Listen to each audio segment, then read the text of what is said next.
Bonjour à tous, bienvenue, merci d'être là. Je me présente, je suis Vincent Beretti et donc aujourd'hui on va parler des bases de données NoSQL et des mécanismes de haute dispo. Donc dans ce HIP Event, ça sera découpé en plusieurs parties. Il y a une petite partie théorique, juste pour comprendre les grandes notions des systèmes distribués. Après, il y aura une partie sur MongoDB et Cassandra. Donc dans ces deux parties, on va essayer de faire des démos, de montrer ce qui se passe quand on fait tomber une instance, quand on morcelle le réseau, et de voir comment on peut configurer ces bases pour en tirer le meilleur. Alors les objectifs de la présentation, c'est un peu ce que j'ai dit. Il va y avoir une partie théorique pour comprendre les contraintes d'un système distribué, les voir en application sur deux bases qui sont différentes, donc MongoDB et Cassandra, qui n'ont pas le même type d'architecture. Donc observer le comportement quand on fait tomber des instances, quand on morcelle le réseau, c'est ce que je disais, et comprendre les mécanismes qu'il y a derrière et comment les configurer pour faire ce qu'on a besoin ou envie sur le cas qu'on doit traiter. Donc la théorie, je vais commencer par le théorème CAP. Donc en fait, à la base, c'était une conjecture qui a été décrite par Eric Brewer de Berkeley en 2000, sur lequel il présentait trois propriétés inhérentes à tout système distribué, qui sont donc la cohérence, donc la consistency en anglais, la disponibilité, et la résistance au morcellement. On verra ce que c'est après. Donc en fait, ce qu'il énonce, c'est que sur ces trois propriétés, en fait, il faut en choisir deux sur les trois, qu'on ne peut pas avoir les trois au même moment pour un système distribué. Donc si on reprend, là on a le A, c'est la disponibilité, le C c'est la cohérence et le P la résistance au partitionnement. En fait on voit comment se répartissent les bases qu'on connaît et qu'on va voir dans cette présentation.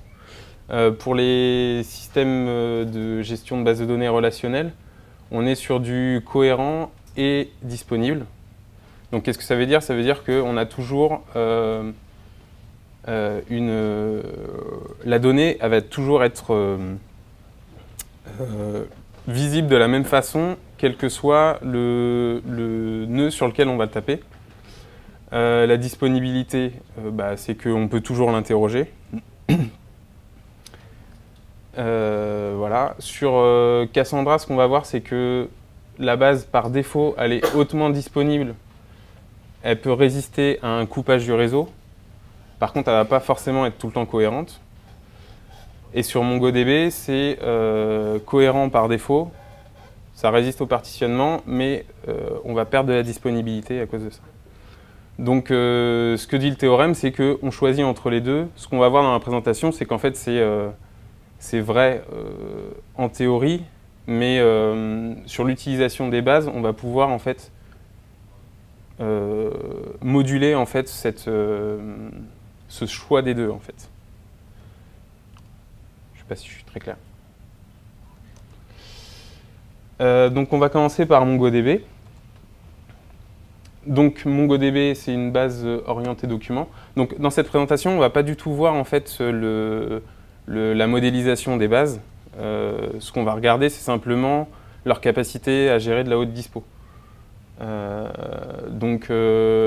C'est pas une comparaison entre MongoDB et Cassandra. Elles font pas la même chose. Elles n'ont pas les mêmes possibilités de modélisation. Ce qu'on va voir, c'est juste leur mécanisme de haute dispo. Donc MongoDB, c'est un modèle asymétrique.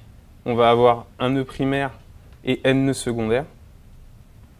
Donc c'est ce que je disais plus haut. On va voir que c'est par défaut, MongoDB est consistant et résistant au morcellement. Et donc on va voir plus particulièrement dans la présentation les répliques assets qui sont en fait le regroupement de plusieurs nœuds pour faire de la réplication de données. Donc c'est ce qu'il y a en fait dans le schéma en bas. On a un nœud primaire qui réplique sur des nœuds secondaires. Par défaut, toutes les lectures et écritures se font sur le nœud primaire.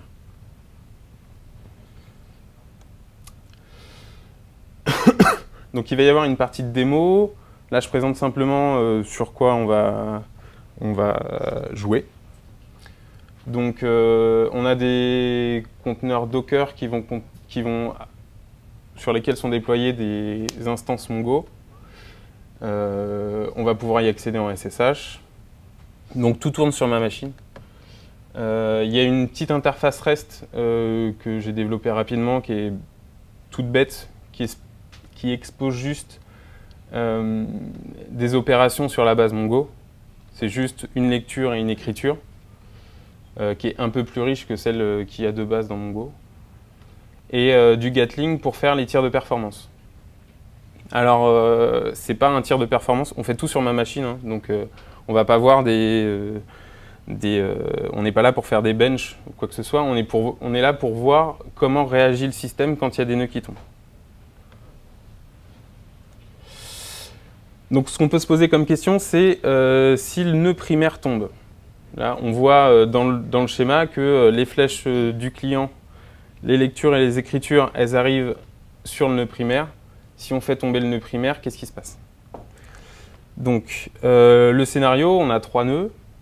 J'ai créé un réplica set. Donc, les 3 nœuds en question, ils sont au sein d'un même réplica set. Je vais lancer un tir Gatling qui fait de la lecture, une partie en lecture et une partie en écriture avec des upserts. Donc, les upserts, c'est des update ou insert. Save or update. Donc voilà. Donc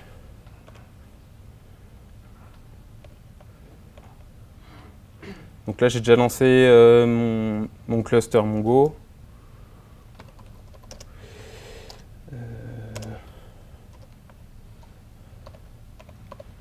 Si vous avez des questions, vous pouvez les poser pendant que je fais.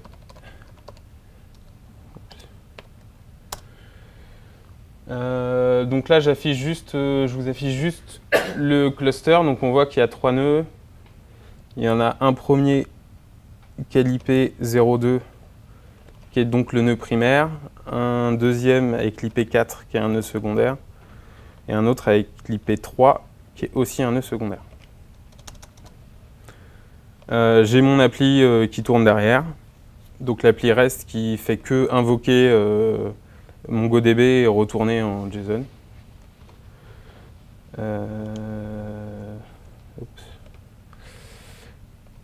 Ce que je vais lancer en fait, c'est un stat sur les différentes instances Mongo.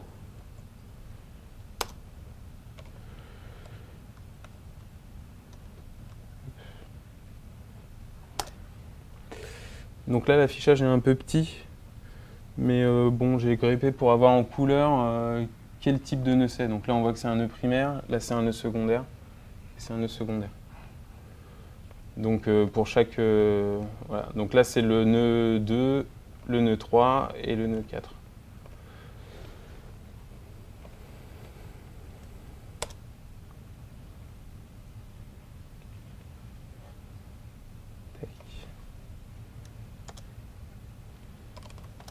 Donc, je me connecte en SSH sur l'instance 2, qui est actuellement le nœud primaire. Celle-là. Ok, et je lance donc du coup le tir Mongo par défaut.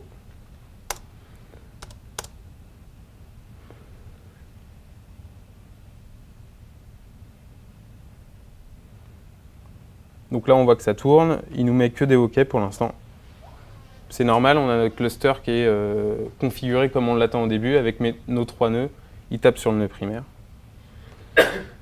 on peut voir sur le MongoStat, alors du coup l'affichage est un peu bizarre, mais on peut voir là qu'en fait on a des lectures et des écritures sur le nœud. On voit que sur les nœuds secondaires, il ne se passe rien, on a des zéros. Et du coup, sur l'instance primaire,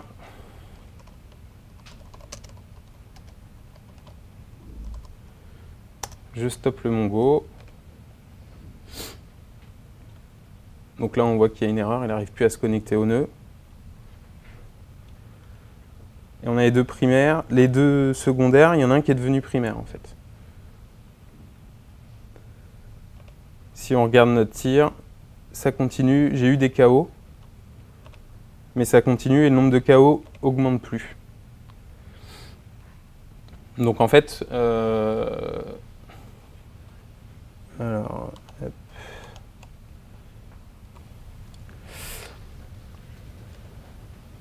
Alors en fait, ce qui se passe, j'attends que le test Gatling se termine.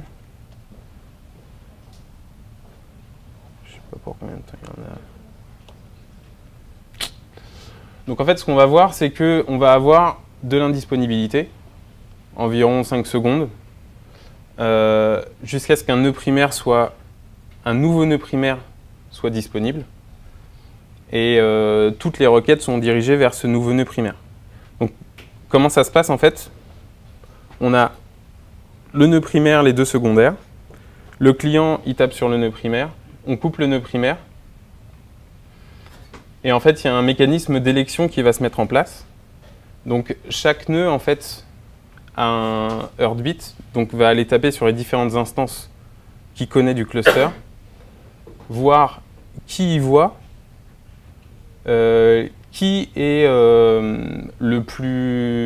celui qui a écrit le plus récemment dans ses fichiers système à lui. Et en fonction, en fait, il va proposer de dire je vais être primaire, est-ce que vous êtes d'accord? Et du coup, ils se mettent d'accord pour élire un nouveau primaire. Donc là, ce qui se passe, c'est que le deuxième nœud devient primaire, l'ancien nœud qui était secondaire, lui reste secondaire, et le premier, donc, lui est KO. Comment ça marche au niveau du client, par contre? Parce qu'au niveau du cluster, il y a une élection, les nœuds se mettent d'accord. Ah. Au niveau du client, donc là, c'est le client Java.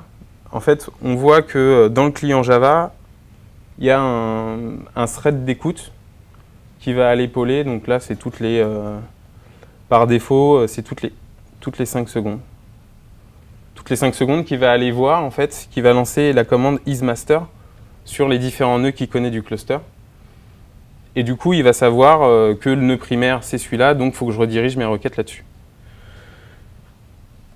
Ça veut dire que pendant la période où il n'y a pas encore de nœud primaire ou que le client n'a pas encore rafraîchi sa topologie du cluster, il va envoyer les requêtes vers un mauvais nœud. Et c'est pour ça qu'on a des KO. Sur le mécanisme d'élection en lui-même, il y a pas mal de choses qui rentrent en compte. Il y a pas mal de choses aussi qui se configurent pour forcer par exemple un nœud à devenir primaire. Par exemple, on a une machine qu'on sait plus puissante, on préfère que ce soit elle qui devienne primaire en priorité. Donc on peut gérer des niveaux de priorité. Et il y a un élément important, c'est la visibilité du quorum. Le quorum, c'est la moitié plus 1, donc c'est la majorité en fait.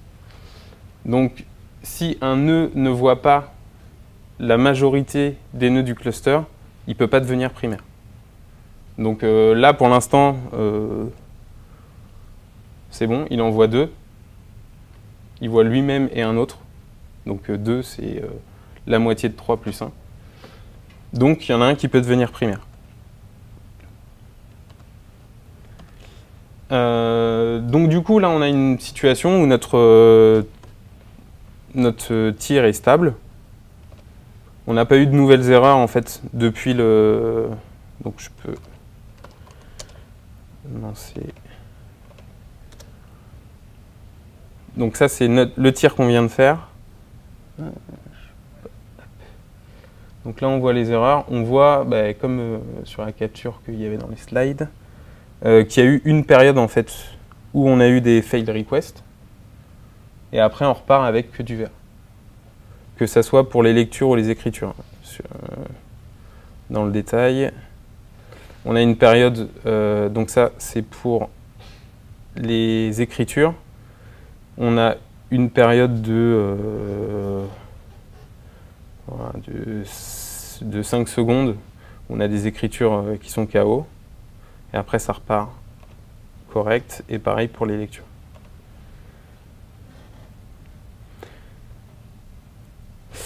Donc, là, ce qu'on peut se poser comme question, c'est on n'a plus que 2 nœuds. Et si on fait tomber le dernier nœud secondaire? On voit, enfin, on a vu ce qui se passait quand on casse un nœud primaire. Là, on va essayer de casser le nœud secondaire. Donc, je vais juste relancer un test. Le tir Gatling, le même. Donc, qui fait de la lecture-écriture. OK. Sur mon MongoStat, je vois que c'est le nœud 4 qui est passé en primaire. On a dit qu'il est le deuxième nœud secondaire. Donc, je vais me connecter sur 2, 3.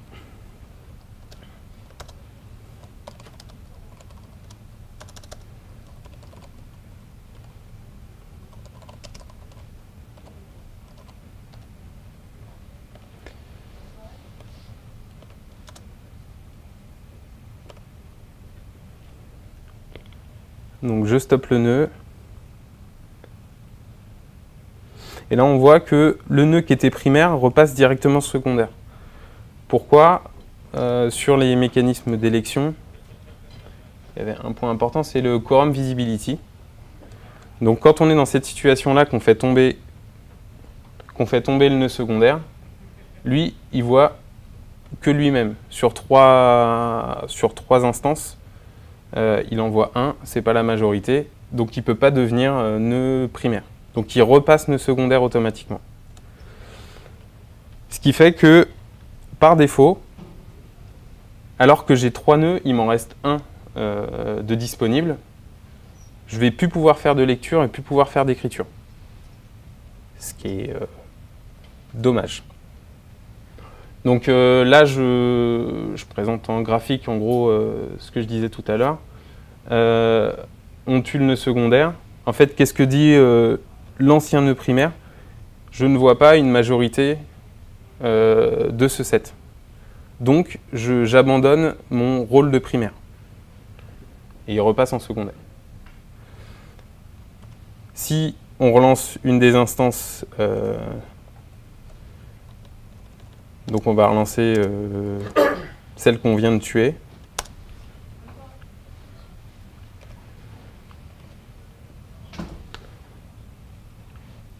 Donc on a les 2 nœuds secondaires.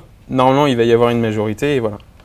Donc l'ancien, celui qui était avant primaire, repasse primaire.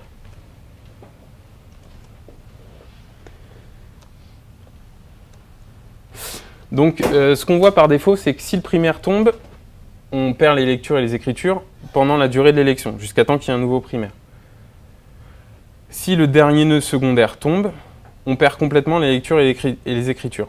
Ce qu'on voit aussi, ce que je vous avais montré tout à l'heure, c'est que quand on fait un tir, en fait, on voit que c'est que le nœud primaire qui prend. C'est peut-être dommage d'avoir un cluster de 3 instances pour au final n'avoir les nœuds secondaires qu'en cas de failover. En fait, on ne va pas les utiliser tant qu'il n'y a pas de problème. Il y a des problèmes, mais ce n'est pas forcément le cas nominal. Donc, ce que va proposer en fait MongoDB, c'est de sacrifier une partie de la cohérence des données pour gagner en disponibilité. Actuellement, toute lecture ou écriture se fait sur le nœud primaire. Donc c'est le nœud primaire qui centralise la donnée. Si on va lire sur le nœud primaire, on est sûr d'avoir la donnée à jour parce que c'est là-dessus qu'elle a été écrite.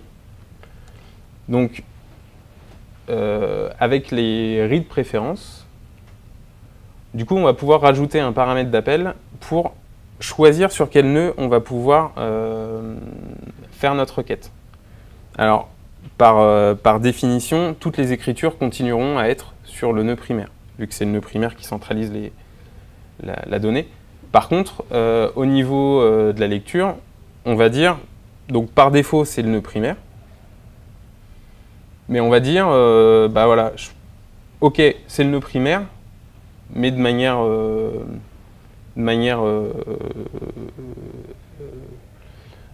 si le nœud primaire n'est pas là, on va pouvoir aller taper sur le secondaire. On laisse la possibilité, ce que ne permet pas la valeur par défaut. On peut carrément demander le nœud secondaire, d'utiliser des nœuds secondaires par défaut, ou de préférer des nœuds secondaires. Après, il y a une notion de nearest qui est plus au niveau de multiple data center, d'aller choisir l'instance Mongo qui est la plus proche de nous. Donc là, ce qu'on voit, en fait, c'est que pour chaque niveau de read préférence, on va soit avoir de la cohérence, soit de la disponibilité, et on va jongler entre les deux, en fait. Si on va tout le temps taper sur le nœud primaire, on est sûr d'avoir tout le temps de la cohérence. On ne lira jamais une information fausse. Par contre, c'est ce qu'on a vu, il y a des moments où on va perdre de la disponibilité. Voire à certains autres, s'il y a vraiment plusieurs nœuds qui tombent, on va perdre toute la disponibilité. Le primary preferred, bah lui, il va garder de la cohérence parce qu'on va quasiment tout le temps lire sur le primaire, mais qu'en cas de problème, on va pouvoir basculer sur un secondaire. Donc on gagne en disponibilité. Le secondaire, on va perdre en cohérence forcément parce qu'il y a le temps de réplication. La donnée qui est écrite sur le nœud primaire pendant que je lis sur le nœud secondaire, elle n'a peut-être pas encore été communiquée à ce nœud secondaire-là. Donc on va perdre en cohérence, par contre on va gagner en disponibilité. Voilà, et le secondary preferred, c'est le même principe. Là, il n'y a pas de configuration miracle. On voit que c'est quelque chose qui est profondément métier et qu'il faut pouvoir ajuster en fonction du besoin. S'il y a des données, on est obligé d'avoir de la donnée fraîche. Il y en a d'autres, on préfère répondre même une donnée qui va avoir 100 millisecondes de retard plutôt que de rien répondre. Donc, on va refaire le test en fait avec, donc pareil, on a un réplica set de 3 nœuds, on fait du read et de l'obsert en continu. Par contre, on va jouer avec le read préférence. Donc par défaut, c'était du primary. Donc là, on va faire du primary preferred. Et après, on va faire du secondary preferred. Donc, si je relance, je vais relancer tous mes nœuds Mongo.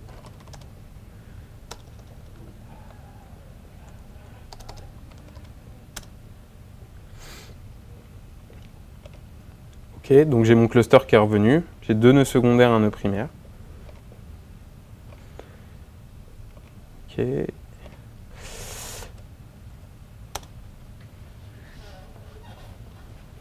Et donc je vais lancer un primary preferred.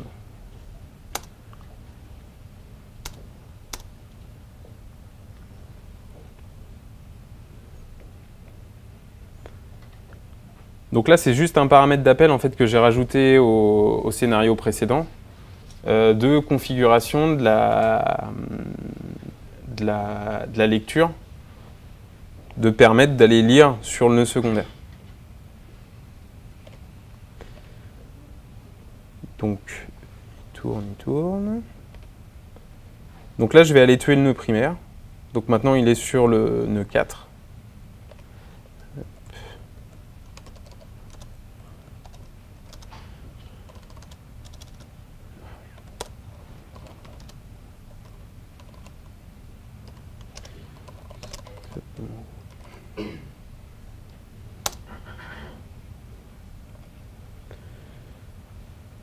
Donc le nœud 4 est stoppé, il y a un nouveau primaire qui est élu, donc le nœud 3. Mon test tourne. Hop. Donc les résultats, c'est qu'en fait, on va faire tomber le nœud primaire et secondaire. Parce que sinon, en fait, il y a une élection du primaire. Ça n'a pas de sens. Parce que là, on a encore un primaire, donc la bascule, elle s'est faite. Donc, je vais aller sur le 3. Non, je vais aller sur le 2. Je vais refaire comme avant, en fait, je vais tuer. Donc, j'ai tué le primaire et je vais tuer le secondaire qui reste.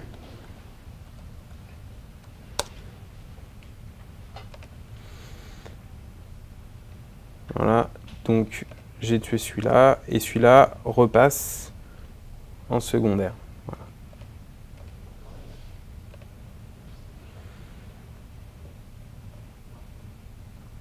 Donc ce qu'on voit sur ce test, c'est qu'on a les lectures. Les lectures, on va avoir des erreurs forcément, parce qu'il y a des... Il va essayer d'aller taper le primaire. Et quand il a une erreur, en fait, il va finir par basculer. Donc il y a le temps de bascule, en fait, au niveau du client, où on va avoir des erreurs. Par contre, par rapport à l'écriture, où comme tout à l'heure, on ne peut plus rien écrire, vu qu'on n'a plus de primaire, sur la lecture, en fait, on va pouvoir se rétablir. Donc là, on voit, au final, on a peu d'erreurs. On va avoir un pourcentage minime d'erreurs, en fait, sur ce scénario-là.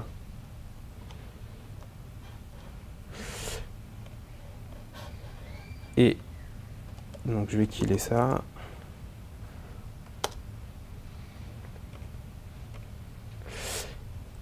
Hop, je redémarre les nœuds pour avoir mon cluster en place.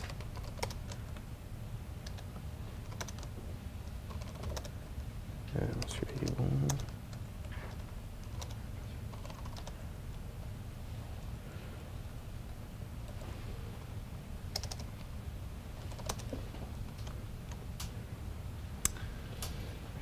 Donc on va lancer le même scénario du coup avec du secondary preferred.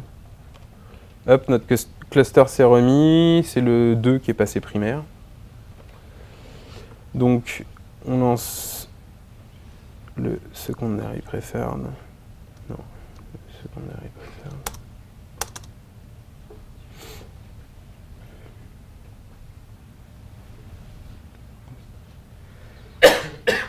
On a une erreur, le temps qu'il se remette en route. Mais...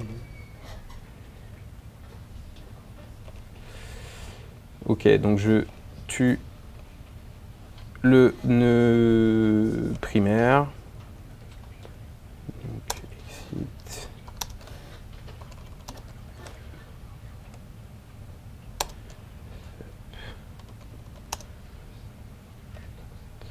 Donc on a un nouveau primaire qui est élu.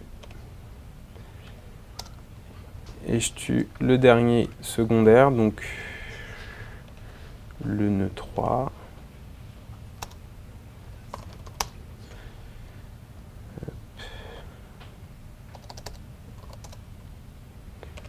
Ok. Donc il y a mon tir qui se déroule. Là, ce que je peux voir, c'est que j'ai que les create user, donc c'est les écritures en fait qui sont en erreur.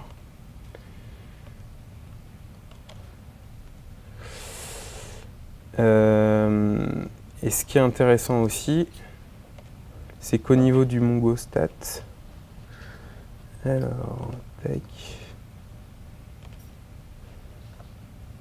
je vais relancer le mongo. Donc, ouais, donc la mise en page est bizarre, mais... Donc là, je vais relancer un nœud, en fait. Donc il y a le primaire qui revient. Il peut refaire les écritures sur le primaire. Mais on voit aussi, en fait, qu'il y a des écritures sur le secondaire. Ce qu'on n'avait pas avant, on avait du 0-0 tout le temps. Donc là, en fait, ce qui se passe, c'est que avec du secondary preferred, on a en gros toutes les écritures qui vont sur le nœud primaire et toutes les lectures qui se répartissent sur les nœuds secondaires. Si je relance le dernier nœud secondaire,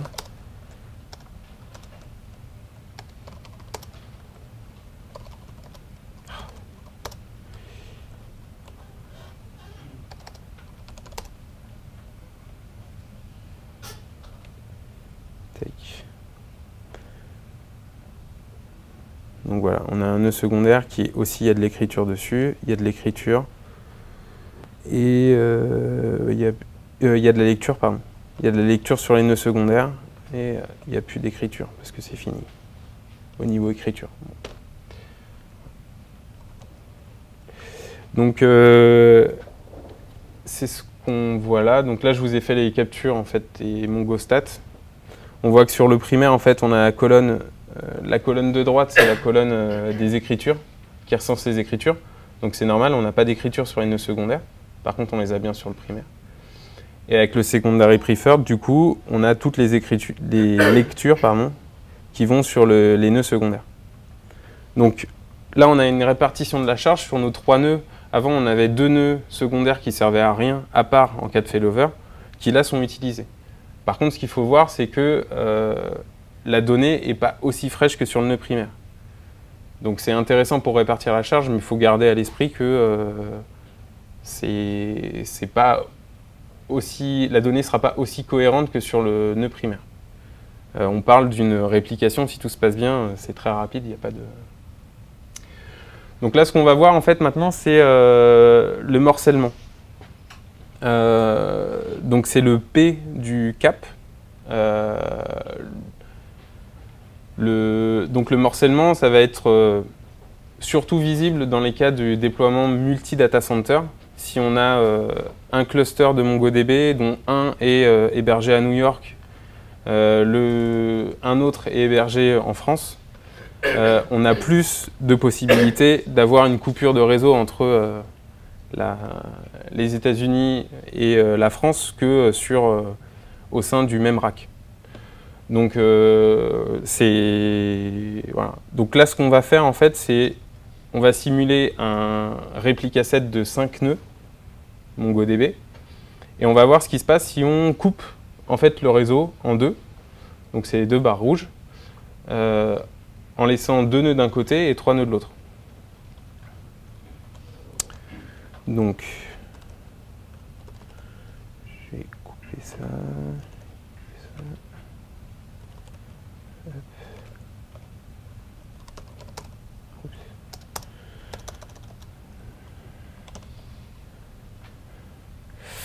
Donc là, j'arrête mes instances Docker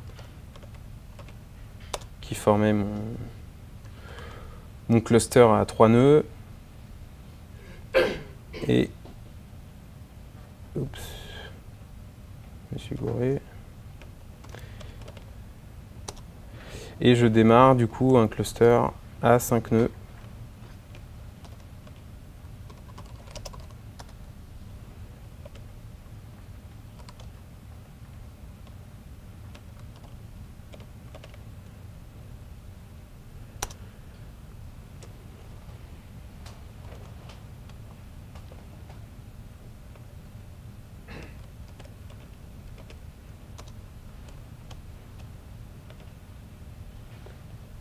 Ok, donc je vais relancer 2 autres MongoStat.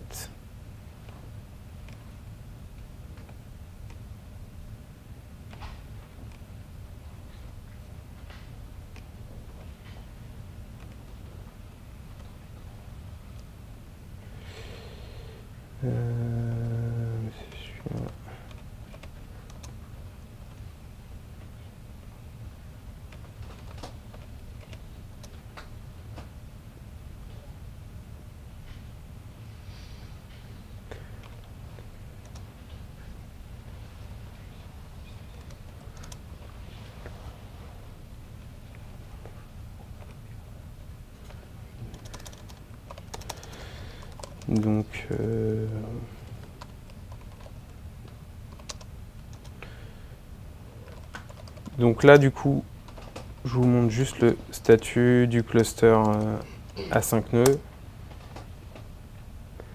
Donc on a un premier nœud 2 qui est primaire, un deuxième qui n'est pas encore up, un quatrième qui n'est pas encore, un troisième qui n'est pas encore up, quatrième qui est déjà secondaire, et un cinquième qui est secondaire. On va peut-être attendre qu'il soit up, les 2 autres.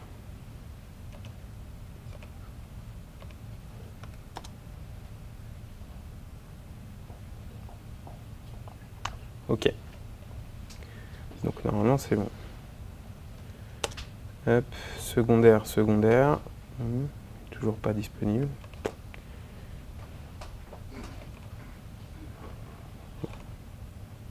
Je sais pas pourquoi il me fait ça.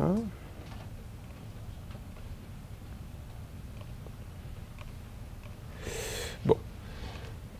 Donc on a le nœud 2 qui est primaire, le 3 et les 4 autres qui sont secondaires. Donc on est pile poil dans cette configuration là. Donc ce qu'on va faire, on va en fait avec des IP tables, donc les IP tables c'est le firewall, un firewall de Linux. On va en fait empêcher les flux sur les nœuds 2 et 3, donc ceux qui sont à gauche. On va en fait bloquer tous les flux qui viennent des IP 4, 5, 6, donc les nœuds qui sont à droite. Donc tous les flux qui viennent et tous les flux qui vont vers. Donc on va vraiment couper le réseau. Ce qu'on fait, c'est qu'on drop les paquets en fait, dans ce cas-là.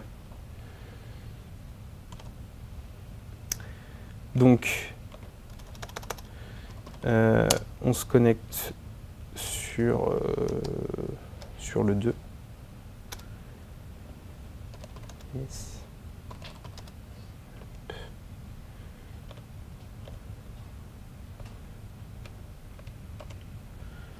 Hop.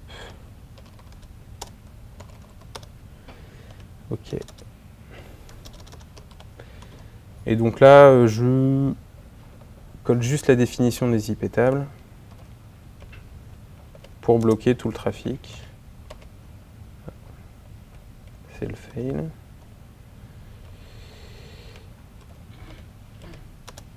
Ok. Sur le MongoStat, donc il y a le nœud primaire qui est encore primaire. Ah, il y a un problème. Donc il passe secondaire. Ok, on n'a plus de nœud primaire là, sur tout le cluster, juste parce qu'on l'a coupé en fait à peu près la moitié. Donc on attend, et voilà. Donc le nœud 4 devient primaire. Qu'est-ce qui s'est passé du coup? Donc là on a le nœud en haut à droite qui est devenu primaire, le nœud à gauche qui était primaire est passé secondaire.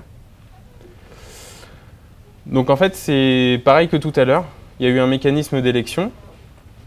Le secondaire, il ne voyait plus une majorité de nœuds dans le set, vu qu'il voyait que son voisin le 3, tous les paquets vers ou depuis les 3 autres nœuds étaient bloqués. Donc lui il voyait que 2 nœuds, lui compris, sur 5. Donc il abandonne son statut de primaire, il passe au statut secondaire, et le mécanisme d'élection à droite se fait de manière classique. Le nœud qui va devenir primaire, donc le 4, voit 3 nœuds lui compris, donc c'est la majorité. C'était lui qui devait être lancé depuis le plus longtemps, donc il passe primaire. Voilà. Donc ça résiste au partitionnement dans le sens où on a beau couper le cluster en plein milieu, on a un fonctionnement qui est cohérent. Du coup, ce qu'on va faire, c'est qu'on va faire remarcher le réseau. Donc tout ce que je vais faire, c'est je vais vider mon firewall.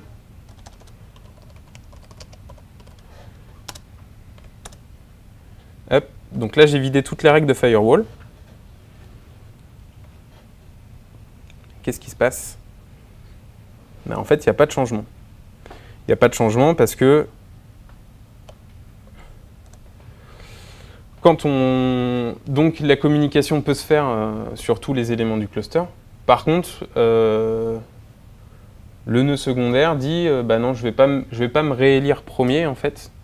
Il y a déjà un primaire dans le cluster, donc il a pu aller taper sur le 4, il a vu qu'il était primaire, et il est plus en avance que moi. Il y a un mécanisme en fait au niveau de Mongo, alors je ne vais pas rentrer dedans en détail, c'est juste pour que vous l'ayez en tête si vous voyez le cas, où en fait le nœud 2 va pouvoir revenir sur ce qu'il a fait, s'il a été primaire en fait pendant un certain temps, qu'il a accepté des écritures et qu'il va recontacter, et que quand on réouvre le réseau en fait, il voit qu'il y a un primaire qui a accepté des écritures pendant que lui en acceptait aussi, mais que lui était passé secondaire, il dit bah ok, c'est lui qui était primaire en fait, j'enlève les écritures qui restaient, qui sont arrivées chez moi alors qu'elles n'auraient pas dû, et je me considère comme un secondaire dès l'instant où le réseau a été coupé. Donc on voit qu'on a beau couper le réseau, en fait, on a un fonctionnement qui est cohérent et on aura toujours en fait un nœud primaire ou pas, mais avec les mêmes éléments qu'on a vus sur l'élection de tout à l'heure. La majorité, l'uptime le plus récent, l'uptime le plus récent, l'écriture la plus récente. Donc ça c'est pour MongoDB. Donc on va passer à Cassandra, qui est là et totalement différent dans l'approche de la gestion d'un cluster. Donc Cassandra déjà c'est une base orientée colonne, donc qui n'a pas à voir avec la base orientée document de Mongo. Là par contre ça va être un modèle symétrique dans le sens où tous les nœuds ils font la même chose. Il n'y a pas un nœud primaire et n nœuds secondaires. Donc les nœuds ils sont disponibles à tout instant sur de la lecture et de l'écriture. Donc c'est là où en fait on va voir que on va forcément gagner en disponibilité, donc en availability, d'où la configuration par défaut de Cassandra qui est en AP, donc en available et résistant au partitionnement.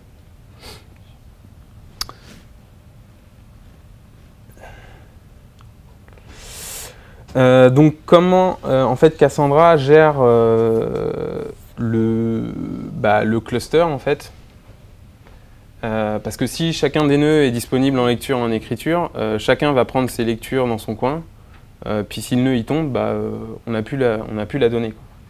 C'est pas forcément ce qu'on veut. Donc on va pouvoir définir en fait un facteur de réplication sur chaque key space. Donc le key space dans Cassandra, il faut voir ça comme un schéma de base de données, pour résumer en gros. Donc en fait à la création d'un key space, on va pouvoir lui dire ce key space tu me le répliques sur n nœuds. Donc là dans la configuration qui est présentée par exemple c'est sur 3 nœuds. Donc là avec un réplication facteur à 1, quand je fais une écriture sur le nœud A, sur mon cluster, que ça arrive sur le nœud A, ça reste sur le nœud A. Si j'ai une réplication facteur de 2, ma donnée elle est présente sur 2 nœuds du cluster. Donc si j'écris sur le A, ça sera répliqué sur le B. Si j'en ai 3, voilà, les 3 nœuds, tous les nœuds du cluster, si j'ai 3 nœuds et un réplication facteur à 3, les 3 nœuds du cluster portent l'information. Donc nous, on va travailler dans la configuration réplication facteur à 3 avec 3 nœuds. Sur l'architecture, c'est en gros pareil. On a des conteneurs Docker avec des Cassandra. J'ai simplement rajouté la partie Ops Center de DataStax parce que on visualise du coup le ring de node. Donc il y a un petit agent en plus. Donc après on a toujours du Gatling et une API REST qui fait que d'aller taper sur Cassandra. Donc je vais éteindre toute la partie Mongo.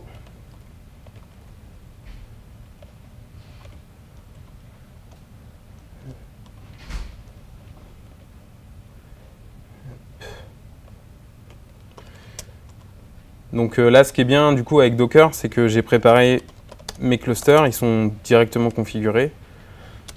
Je stoppe toutes mes instances Mongo et je remonte mon cluster de Cassandra directement.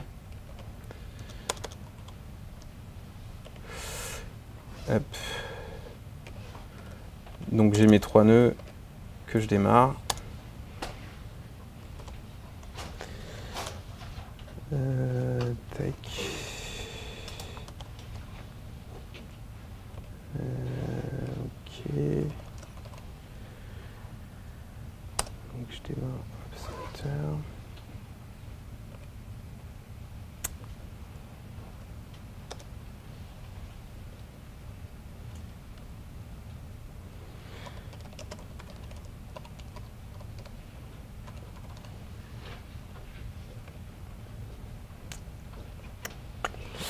Donc l'Ops Center, là, c'est DataStax qui fait ça. Il y a une version community, donc gratuite. Sinon, il y a la version payante. Donc, je n'ai pas mes nœuds.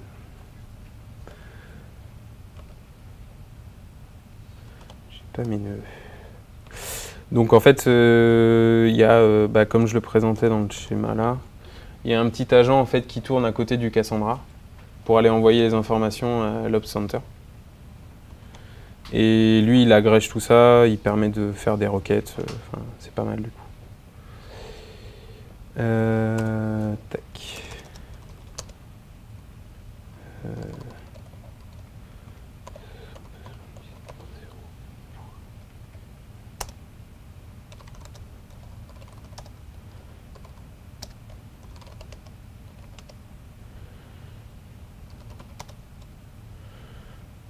Bon.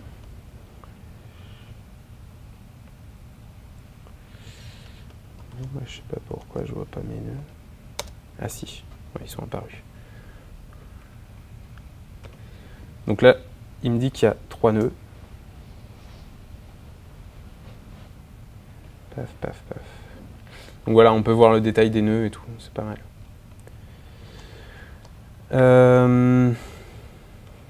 Donc, je vais lancer l'interface REST.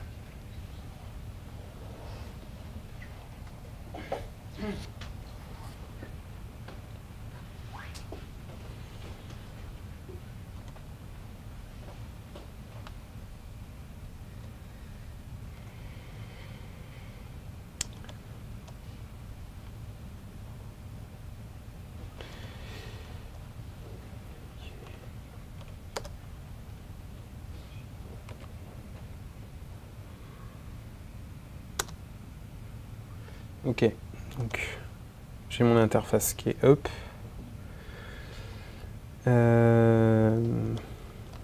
Et du coup, on va lancer le même genre de tir de perf que tout à l'heure.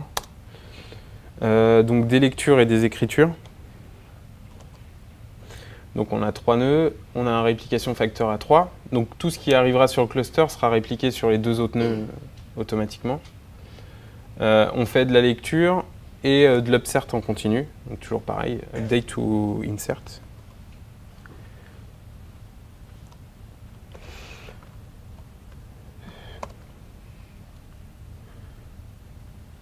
Donc je lance le test.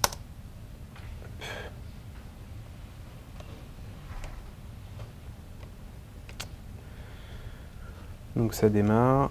Pour l'instant, j'ai que des OK. Donc, oula. Donc là, je vais killer un des nœuds Cassandra. Donc ça tourne. Tac. J'ai ma ring qui est de 3 pour l'instant. J'en kill un. Donc je kill le 2. Donc je vois sur mon test, en fait, j'ai pas eu de KO, quoi. Si je prends le truc, il me dit bien qu'il y en a un de KO. Il y a les 2 autres.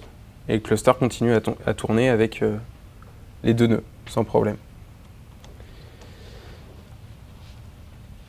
Donc, mais du coup, si les 2 nœuds tombent, parce que là, en fait, contrairement à tout à l'heure où il y avait une période de battement, en fait, où j'avais des KO sur au moins les écritures, là, en fait, j'ai pas de KO. Donc, mais si les 2 nœuds tombent, qu'est-ce qui se passe? Donc, je vais me connecter à un deuxième nœud.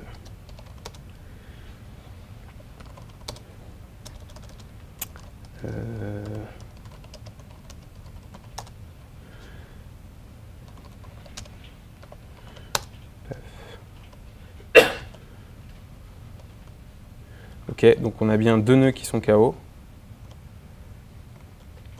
Et sur mon tir Gatling, j'ai toujours 0 KO en fait. C'est-à-dire que j'arrive à faire mes lectures et mes écritures sur un nœud. J'avais un cluster de 3 nœuds avec un réplication facteur à 3. j'en tue 2, il en reste un, ça continue à tourner.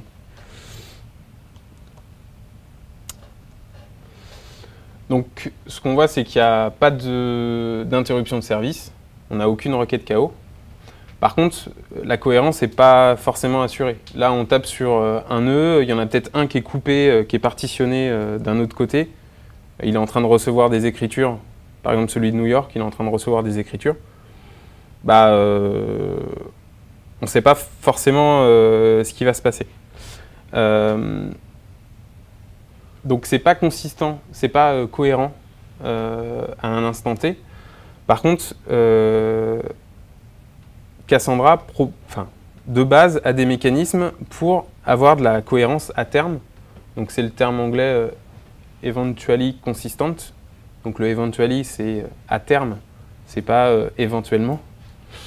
Donc c'est au final, la base sera cohérente. Par contre, on ne peut pas vous l'assurer à l'instant T. Donc, je vais vous présenter 2 mécanismes. Donc il y a plein d'autres mécanismes. Là, j'ai dû faire du tri sur les différents mécanismes. Donc là, les 2 principaux, il va y avoir le hinted off repair et le read repair. Donc on va commencer par le hinted off repair. Donc en fait, ce qui va se passer, c'est que le nœud qui reçoit l'écriture, il a un réplication facteur A3. Normalement, il est obligé d'aller... Donc là, c'est le nœud B qui reçoit l'écriture. Il est obligé de le répliquer sur le nœud A et C. Si le nœud C n'est pas dispo, on voit que la réplication, elle ne marche pas. Ce qu'il va faire, en fait, c'est que le nœud B va stocker dans une table, en fait, à lui, toutes les réplications qu'il aurait dû faire. Donc, il va les conserver pour pouvoir les rejouer dès que le nœud sera disponible. Ça va permettre que dès que le nœud sera up, il va pouvoir dire « Toi, il te manque tout ça que je n'ai pas pu t'envoyer ». Et le nœud va pouvoir se remettre plus rapidement d'équerre. Donc bien sûr, il y a un temps de conservation. Donc par défaut, c'est 3 heures. Donc ça veut dire que si on laisse s'il y a un nœud qui est KO plus de 3 heures, il faudra avoir un autre mécanisme pour aller le réparer. Mais de base, s'il y a une micro-coupure ou voilà, une micro-coupure de réseau, par exemple, il y a plusieurs informations de réplication qui ne vont pas être communiquées au nœud. Là, avec ce mécanisme-là, dès qu'on a à nouveau du réseau, on peut le renvoyer. Et donc ça se fait de manière asynchrone. C'est-à-dire que l'utilisateur de la base ne le voit pas. Par contre, la base de données, constamment, en fait, se répare. Donc là, ce qu'on va essayer de voir, c'est comment ça marche, en fait, où ça se trouve. Donc là c'est le résultat du test précédent. Juste pour vous montrer qu'il n'y a pas de KO.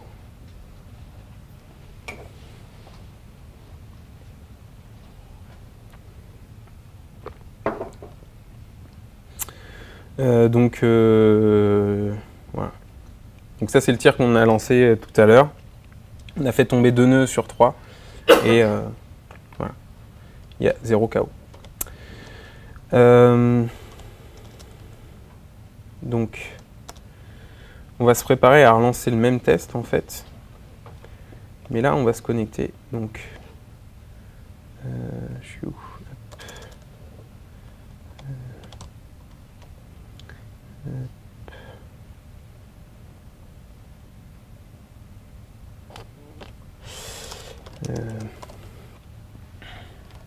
Ouais, là, la version de Cassandra que j'utilise d'ailleurs, c'est la version de DataStax. En fait, ils packagent, eux, ils ont leur propre leur Cassandra amélioré en fait. Mais ils ont une version communautaire, en fait, ils repackagent Cassandra. Donc sous le terme DataStax Community Server ou quelque chose comme ça. Donc là, je relance les nœuds que j'avais éteints.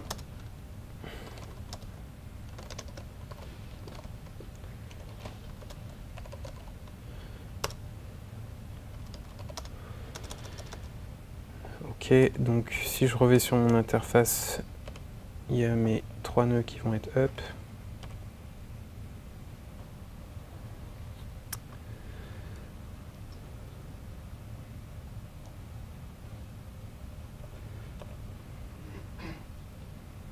Ça va venir.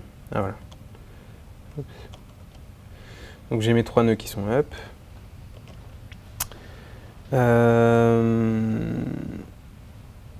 Donc là, ce qu'on veut voir, c'est en fait, on va faire tomber un nœud. On va aller voir où est-ce qu'il stocke tous ces indices de réplication. Et on va voir après comment il les dépile. Donc, hop, je me prépare juste.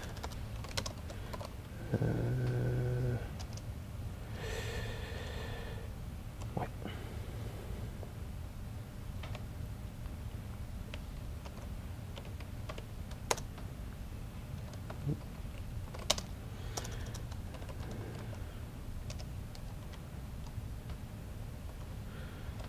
Ok.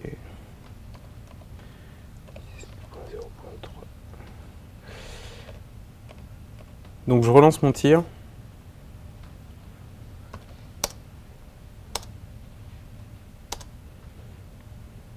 Ok. Tac. Donc là j'ai mes 3 nœuds qui sont up. Je vais en arrêter un.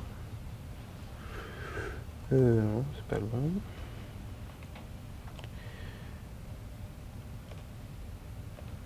Tac. Donc je vais me connecter sur le 2.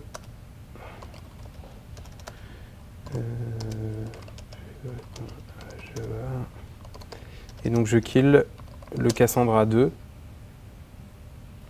Hop. Paf.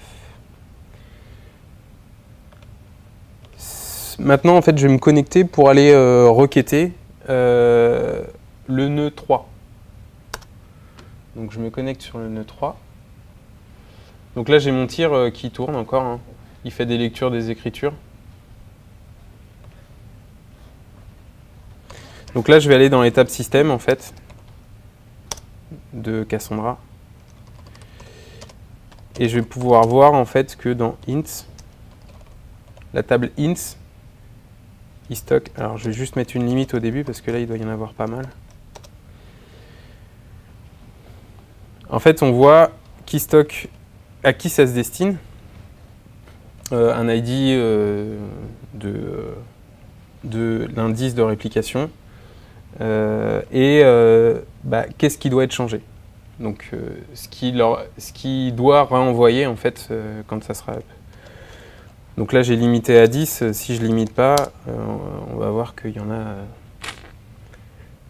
Voilà. Donc là à chaque écriture qui arrive sur le nœud 3, s'il ne peut pas envoyer la réplication sur le nœud 2, il va le stocker dans cette table.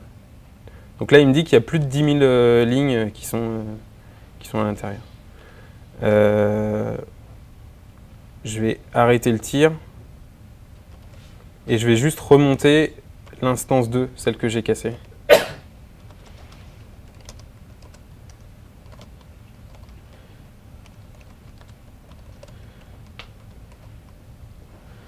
Donc là, si je la remonte, alors qu'il n'y a plus d'écriture en fait sur le cluster, plus d'écriture externe, il va y avoir en fait, il va y avoir un dépilement en fait des ints qui étaient stockés sur chacun des nœuds. Donc chacun des nœuds, après ça c'est configurable, on peut configurer à combien de threads est-ce qu'il faut envoyer tous ces indices manquants. Voilà. Donc il y a pas mal. Donc là il y en a encore plus de 10 000, mais ça va se réduire. Voilà, il a tout dépilé. Donc là, dans la table il y avait plus de 10 000 lignes, il a tout réenvoyé en fait au nœud 2 qui s'est remonté. Donc le nœud 2 a été éteint là pendant, je sais pas, 30 secondes. On l'a remonté. On a arrêté d'écrire. Là, on est sûr que le nœud 2 est dans le même état que le nœud 3 et 4, qui eux étaient up pendant qu'on faisait les écritures. Donc ça, c'est le premier mécanisme. Donc de se rappeler en fait toutes les écritures qui sont faites et tous les problèmes de réplication qu'il y a eu pour pouvoir les rejouer après. Donc là, ce que je vous ai montré, c'est les nombres c'est les ints qui sont stockés en base. Et ça, c'est le job en fait, le thread qui dépile les ints pour les envoyer au nœud 2. Donc le deuxième mécanisme, pour avoir de la consistance à terme, ça va être le read repair. Donc ça va consister en une réparation asynchrone des données. Comment ça se passe? Quand il y a un client qui demande une donnée au nœud A, donc le nœud A répond. Et après, une fois qu'il a répondu, en parallèle, il va envoyer en fait un hachage, en fait, un digest de la valeur qu'il a envoyée au client aux autres nœuds en leur disant bah, moi j'ai envoyé ça, est-ce que vous êtes d'accord pour me dire que ça c'est la dernière valeur, c'est la valeur valide en fait au sein de notre cluster. Donc il peut répondre quelque chose de faux au client, par contre il demande confirmation après coup, est-ce que c'est bon ou pas?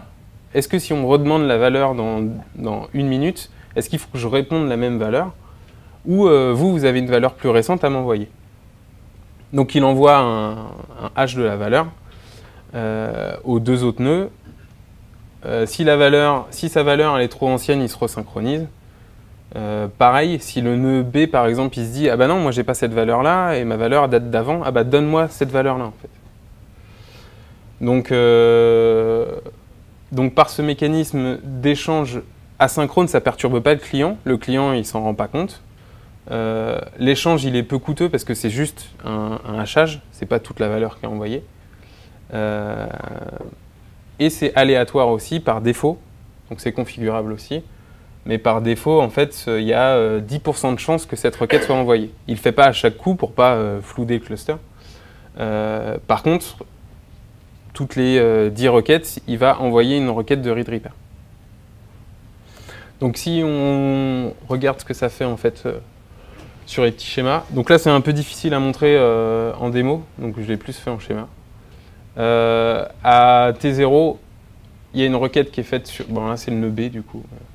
Il y a une lecture qui est faite sur le nœud B, il renvoie la réponse, il envoie la digest query au nœud A et C.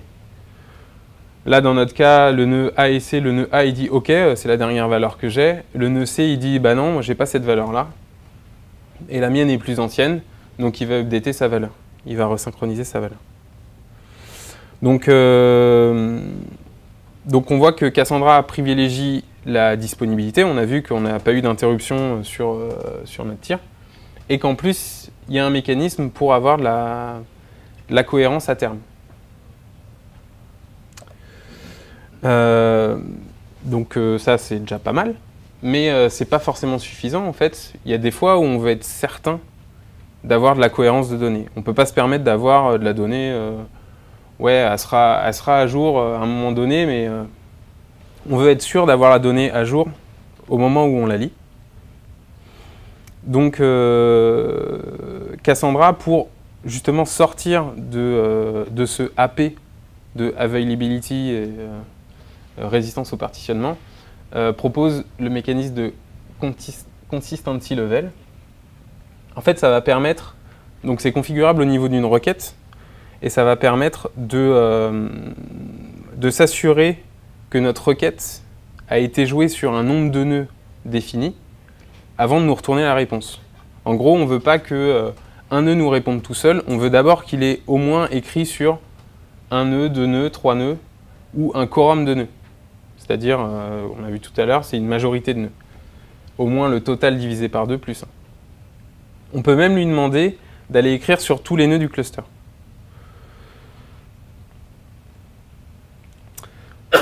Donc, pourquoi ça va nous permettre d'avoir de la cohérence? C'est que si on a un nombre d'écritures et si on additionne le nombre de nœuds sur lequel on écrit et le nombre de nœuds sur lequel on lit, si c'est supérieur au nombre de nœuds total, c'est-à-dire qu'il y a forcément un nœud qui a au moins la donnée cohérente. Donc on voit les configurations quorum, quorum, all one, one all. Manière plus graphique, ça donne ça. Donc on a en vert du coup les lectures, en rouge les écritures. Si on a une configuration all one, si quand on écrit on est sûr, non, si quand on lit on lit sur tous les nœuds, on est sûr qu'il y a au moins un nœud qui aura la bonne valeur. Donc on aura la bonne valeur. Pareil si on fait du one all, donc là qu'on lit sur un seul nœud mais qu'on a écrit sur tous les nœuds, on aura forcément la bonne valeur. Et le quorum, si on a la majorité des nœuds qui ont la valeur, quand on lit une majorité, on a forcément un recoupement aussi. Et donc du coup, là on va gagner en consistance, mais on peut s'attendre à ce qu'on perde du coup en disponibilité. Donc là on va tester ce cas-là. On reprend 3 nœuds. On a un réplication facteur à 3 encore. On fait du read et de l'upsert en continu. Et là ce qu'on va faire c'est du consistency level quorum. Donc ça veut dire que quand j'envoie une écriture, il écrit sur 2 nœuds, vu que nous on est à 3. Et quand je fais une lecture, pareil, il lit sur au moins 2 nœuds avant de renvoyer la réponse. Concrètement, comment ça se passe? Le client, il ne va pas contacter 2 nœuds en fait. Le client, il va contacter un nœud. Et c'est le nœud qui va se charger d'aller faire la coordination et d'aller lire le nombre de nœuds nécessaires au consistency level qu'on a passé en paramètre. En fait, il fait le mécanisme de read repair qu'on a vu, sauf que là, il le fait en direct et pas en asynchrone. Il va aller contacter tous les nœuds, voir si on a la même valeur et retourner la valeur. Donc, hop. Donc là, normalement, je crois que tous mes nœuds sont up. J'en ai 3, mais il m'en montre que 2. Donc là, je vais relancer un tir, mais qui passe en paramètre du coup le quorum, et puis la valeur par défaut qui est 1, qui est... ouais, si c'est 1. La valeur par défaut qui est 1. Quorum, c'est 3. Ok. Donc...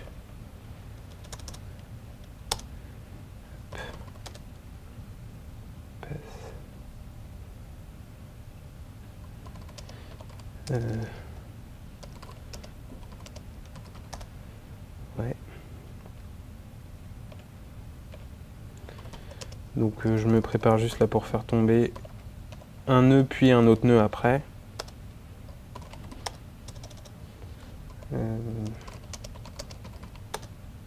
Ok. Ok. Donc je démarre mon test.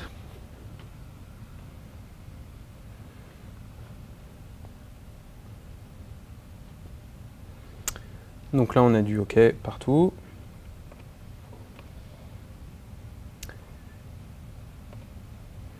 OK, donc je vais faire tomber le nœud 2 au début.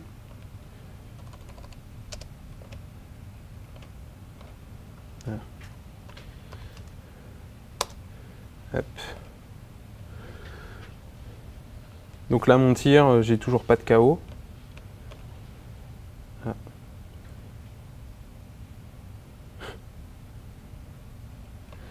J'ai eu une petite erreur. Il a dû contacter le nœud qui était encore mort.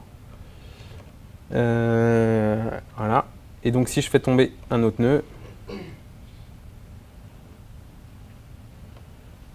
là je fais tomber le nœud 3.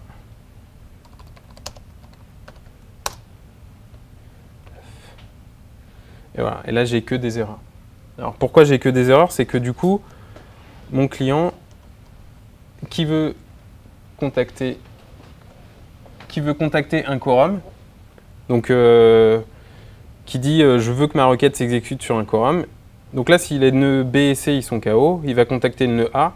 Le nœud A, il sait qu'il n'a pas accès aux nœuds B et C. Donc il va renvoyer la requête, je ne peux pas y répondre, je ne peux pas atteindre le niveau de consistance que tu m'as demandé. Donc là, ce qu'on voit, c'est que quand on est en mode cohérent avec un quorum, on ne résiste pas à la chute de 2 nœuds, ce qu'on pouvait tout à l'heure. Donc ce qu'on a gagné en fait en consistance dans le cas nominal, on va le perdre dans les cas critiques où on va avoir plus qu'un nœud. Voilà. Donc pour conclure, pour l'avoir en fait en tête, les contraintes CAP en fait, elles sont pas figées. C'est quelque chose qui est configurable au niveau de chaque base, on l'a vu.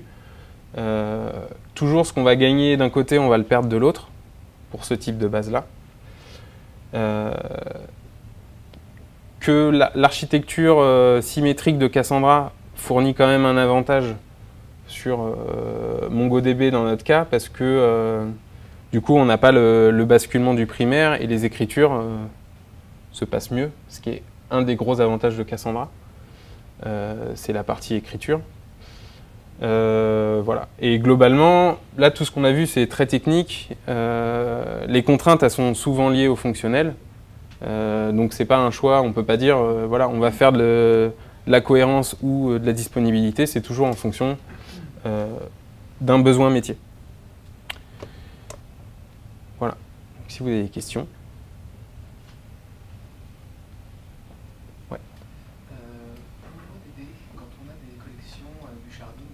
Ouais, alors du coup, j'ai pas abordé le sharding.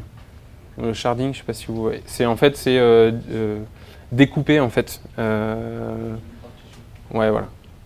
Là, on avait un cluster, c'était 3 nœuds, ils avaient les mêmes données et tout ça. Donc, on a des cas plus évolués. J'ai pas fait les tests sur du sharding, donc là-dessus, je peux pas répondre. Voilà. Sachant que je vais mettre, donc je l'ai pas encore fait, mais je vais mettre mes confs Docker sur GitHub.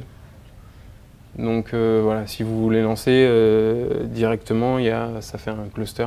Voilà, c'est tout bête, hein, mais du coup, il y a le SSH. Il y a une partie MongoDB, en fait, sous Docker, il y a déjà un conteneur MongoDB, mais il n'y a pas la partie SSH. Voilà. Donc là, c'est pas mal pour aller tuer les instances, voir ce qui se passe sur la machine, tout ça. Ouais. Cassandra est symétrique, est-ce que l'ajout d'un nœud est pris automatiquement en compte par le cluster ou est-ce qu'il faut le configurer? Il faut le configurer. Donc il y a un outil, c'est le Node Tool là, que j'ai présenté. Voilà, c'est un outil en fait, le Node Tool, qui nous permet de faire des tâches de maintenance aussi et d'aller dire j'ajoute un nœud. Parce qu'en fait, l'ajout d'un nœud, ça a des impacts sur plein de choses, entre autres le quorum par exemple. Donc, ouais.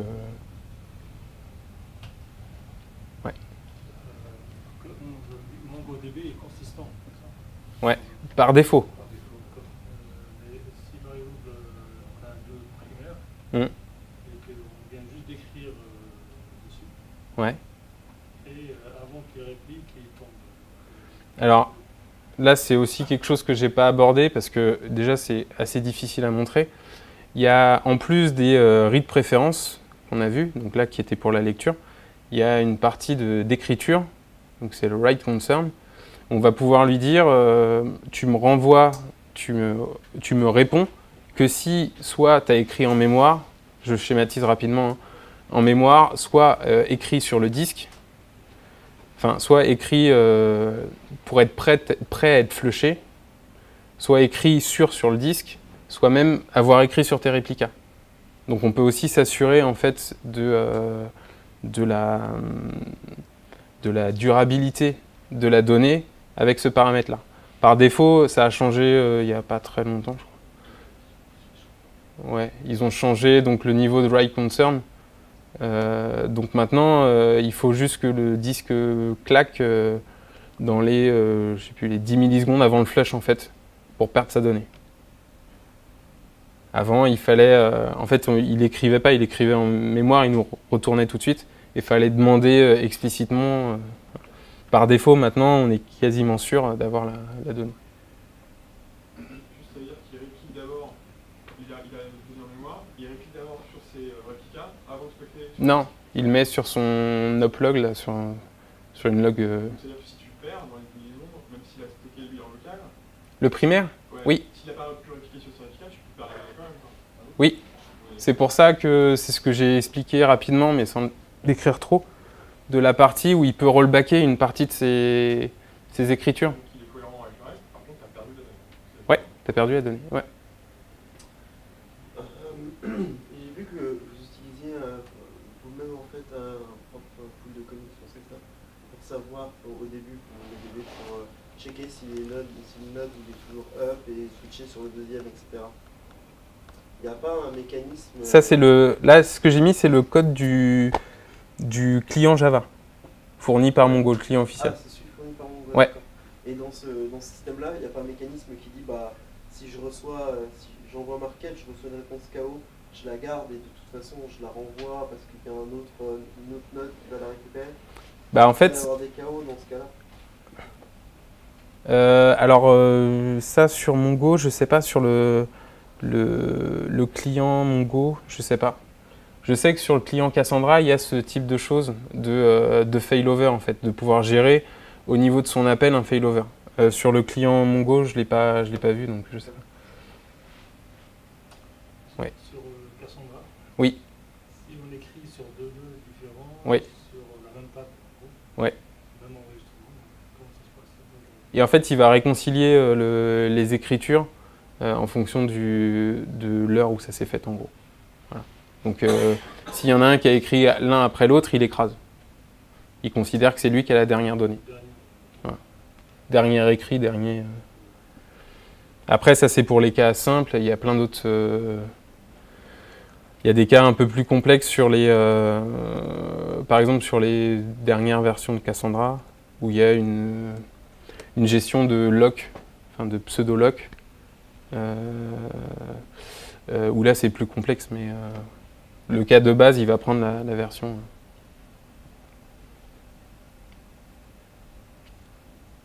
Question? Non. Ok, bon, bah merci. Une question sur la partie Cassandra, sur la partie réplication factor, partie Ouais. sur 3. Ouais. Si tu pars sur 1, tu peux quand même jouer sur tes paramètres de all, one. Ah non, parce qu'en fait, le all, si tu as une réplication facteur à 1, all c'est 1. C'est un seul nœud. En fait, le consistency level, il est lié à ton réplication factor. Si tu as. En fait, c'est all, c'est écris-moi sur tous les nœuds qui sont censés porter cette donnée. En fait, le consistency level ne va pas répliquer plus que ce qui sera fait à terme. C'est simplement qu'il t'assure que c'est fait au moment où tu lui demandes. Ok, d'accord. Et en fait, le cas d'usage sur replication factor à 1, Le si tu as 3 nœuds et tu mets un replication factor à 1. réplication factor à 1, bah, c'est un peu bête parce que du coup, tu perds ta donnée si le nœud il tombe. Voilà. Donc, si tu as 3 nœuds, il est au moins 2. Du coup, le cas d'usage, c'est que tu veux avoir des pertes de malade, quoi. Enfin, tu veux être au maximum des pertes, quoi. Oui, parce que du coup, tu n'as pas de réplication. Ouais.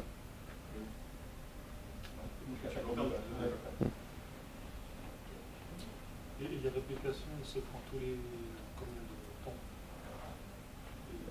temps? Elles sont au fil de l'eau, en fait. Dès que c'est écrit. Ouais, voilà. Sauf qu'il va répondre, enfin, dans le consistency level par défaut, il répond d'abord au client avant d'envoyer les réplications.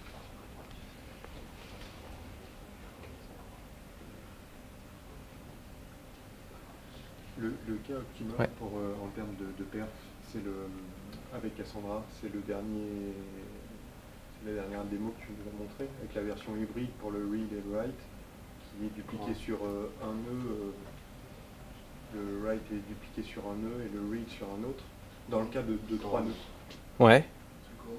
Là, c'est ouais, le quorum, voilà. Ouais. C'est la version optimum en termes de performance. Bah non, pas en termes de performance, parce que quand moi je fais une écriture, d'habitude, enfin le cas par défaut, je fais une écriture, je tombe sur le nœud B, j'écris et il me répond tout de suite. Là, avec un quorum, je vais écrire sur le nœud B, il va l'envoyer au nœud C, il va être sûr que le nœud C l'a pris en compte pour me répondre. Donc là où mon temps de réponse, c'est juste je contacte. Ouais, là, dans ce cas-là, on assure Là, on assure la consistance. Ouais. Oui. Non, Ouais. mais Ouais, Là, on assure la consistance. Par contre, on perd en disponibilité. Oui, oui, On Ouais. peut pas avoir une super performance et de la consistance. Ouais, Voilà. c'est pour ça, L'un mais ou l'autre. Mais- c'est le côté hybride de la propre. Ouais. Faire de la performance.